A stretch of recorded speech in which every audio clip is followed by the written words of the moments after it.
बातचीत हुई आज उनकी मुख्यमंत्री जी से और आप तमाम लोगों के साथ बातचीत हुई सर, लेकिन अब सहमति बन गई। उन्होंने कह दिया कि हम अंतिम फैसला तो राज्य कार्यकारिणी की बैठक के बाद लेंगे, लेकिन अब हम अपनी हड़ताल खत्म करने जा रहे हैं क्योंकि सरकार के साथ कई मांगों पर सहमति बनी है।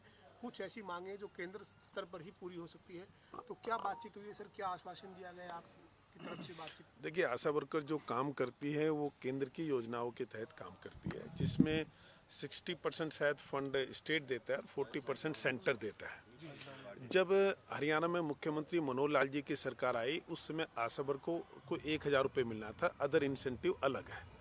मुख्यमंत्री जी ने आते ही 1000 को 4000 रुपये किया और अब 4000 से 6100 रुपये किया, और ये सब मिलाकर इनको 11800 रुपये मिलेगा, जो देश के किसी भी राज्य में आशा वर्कर को मिलने वाला सबसे अधिकतम वेतन होगा।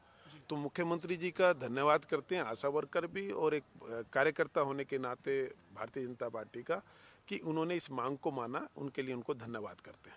सर, ये जो उनकी और भी जो मांगे थी, चाहे वो वर्दी को लेकर थी या फिर उनकी मेडिकल को लेकर जो उनकी स्वास्थ्य से उनको सुविधा मिले, उसको लेकर भी सरकार ने ये कहा है कि जो चिरायु कार्ड है उसमें आय की सीमा 3 लाख है, उसको बढ़ा दिया जाएगा। यानी वो जो आशा वर्कर है वो इससे ज़्यादा आय होने पर भी अपना चिरायु कार्ड कुछ रुपए अदा करके बनवा सकती हैं। तो एक तरीके से उनको रिटायरमेंट पे 2 लाख रुपए दिए जाना, या जो जिस आशा वर्कर की डेथ हुई है उसके परिवार को भी मदद देने का आश्वासन देना। तो आप ये मानते हैं सर कि एक सकारात्मक माहौल में बातचीत? देखिए, ये भी पहला है कि अभी तक रिटायरमेंट पे कहीं भी आशा वर्कर को कुछ नहीं मिलता है, उसके लिए माननीय मुख्यमंत्री ने कहा। ऐसी माननीय मुख्यमंत्री ने एक दयालु योजना चला रखी है, उसमें किसी की भी मृत्यु होती है 2 लाख तो हम प्रत्येक व्यक्ति को अगर दुर्घटना में मृत्यु होती है देते हैं।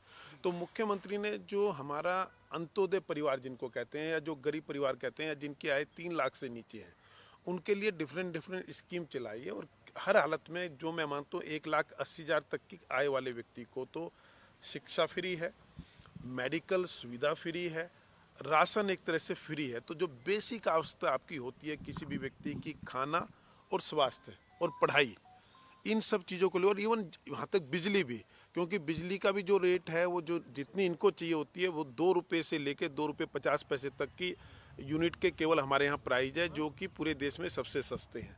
तो ऐसा मुख्यमंत्री ने इस वर्ग के लिए विशेष ध्यान रखते हैं, और उसमें आशा वर्कर के लिए एक बड़ा उन्होंने काम किया। जब हम ये कहते हैं कि आशा वर्कर की जो वेतन हो गया वो भारत के सभी राज्यों में सबसे बड़ा अधिक हो गया, तो आम आदमी पार्टी, कांग्रेस की सरकार, जहाँ जहाँ अन्य सरकारें हैं, उनको लगता है कि भारतीय जनता पार्टी के मुख्यमंत्री ने एक बड़ा क्रांतिकारी कदम उठाया है इनके पक्ष में।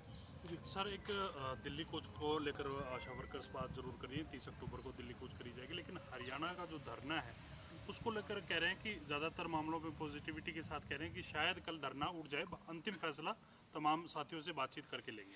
देखिए, उन्होंने अपनी सहमति दी है इस विषय पे, सहमति देने के बाद ही हो गए हैं, और आपने भी कहा कि उनकी हरियाणा के संदर्भ में स्टॉल होगी, बाकी उनके राज्य कार्यकारिणी ने लेगी। राज्य कार्यकारिणी का जो उनका विषय है, या जो दिल्ली कूच करने का विषय, मैंने बताया था कि ये कोई स्थायी कर्मचारी नहीं है, और ये एक सेंटर की योजना है जिसके आधार पर कुछ फंड सेंटर देता है और कुछ स्टेट सरकारें देती है।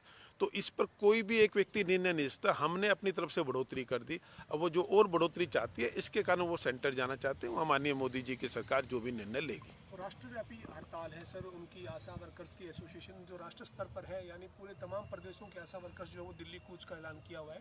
तो इसी कड़ी में उनका दिल्ली कूच है, लेकिन उन्होंने हरियाणा सरकार से आज जो सहमति हुई है उस पर जो अपना हरियाणा की जो आंदोलन चल रहा है वो खत्म करने की बात की है। तो आप ये मानते हैं सर कि त्योहारों का सीजन है, खासतौर पर दीपावली का त्यौहार जल्द आ रहा है सर, तो महिलाओं को एक तरीके से आशा वर्कर्स का एक सम्मान जो है वो हुआ है इस पूरे?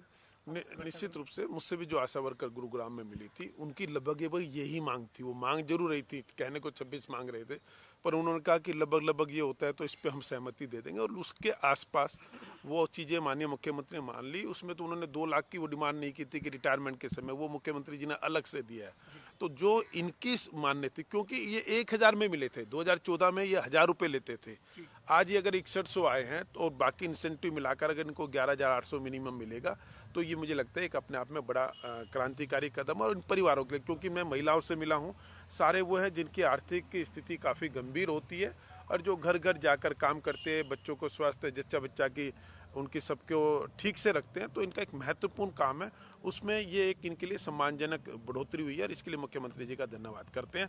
और अब मुझे लगता है इनको दिल्ली कूच करने से पहले जो पंजाब के राज्य हैं उनसे करवा लेना चाहिए, दिल्ली राज्य में करवा लेना चाहिए, राजस्थान में करवा लेना चाहिए कि जैसा मुख्यमंत्री मनोहर लाल जी ने करके दिखाया है ऐसा कम से कम मान साहब करे, अरविंद केजरीवाल जी करे, गहलोत जी तो शायद अब इसलिए है कि वहाँ आचार संहिता लग गई है, तो ऐसे राज्य हिमाचल वहाँ करके दिखाए तो मुझे लगता है ये उनके लिए परीक्षा की घड़ी होगी और इनके लिए भी होगी कि आंदोलन केवल बीजेपी के यहाँ करते हैं या उन राज्यों में भी करते हैं, ये भी इनके ऊपर इनकी निष्ठा पे 1% चिन्ह लगवाएंगे या नहीं लगवाएंगे ये भी आने वाला समय बताएगा। सर, इसके अलावा जिस तरीके से आशा वर्कर का कहना था कि उनकी एक महिला आशा वर्कर की जो है पुलिस मुठभेड़ के अंदर मृत्यु हुई थी, जिसको लेकर उन्होंने कहा है कि 10 लाख रुपया मुआवजा जो है वो मृतक के परिजन को जो है वो दिया जाना चाहिए।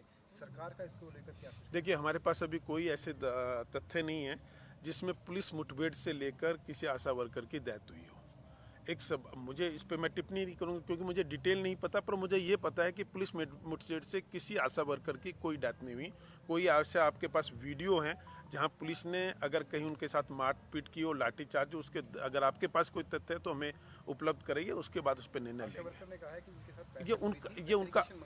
ये उनका हाँ आरोप है। और दूसरा फिर मैंने खुद बताया, हाँ राहत के लिए मैं कह रहा हूँ जी, हमारे दयालु स्कीम हमने हर व्यक्ति को दी है। जिसके यहाँ भी कोई मृत्यु होती है मिनिमम 2 लाख तो मुख्यमंत्री ने सभी के लिए कहा हुआ है और ये भी अपने आप में पूरे भारत में एक अनूठी पहल है कि हर मृतक को पैसा मिलेगा उसके परिवार को, जिससे उसकी आर्थिक स्थिति ठीक रहे।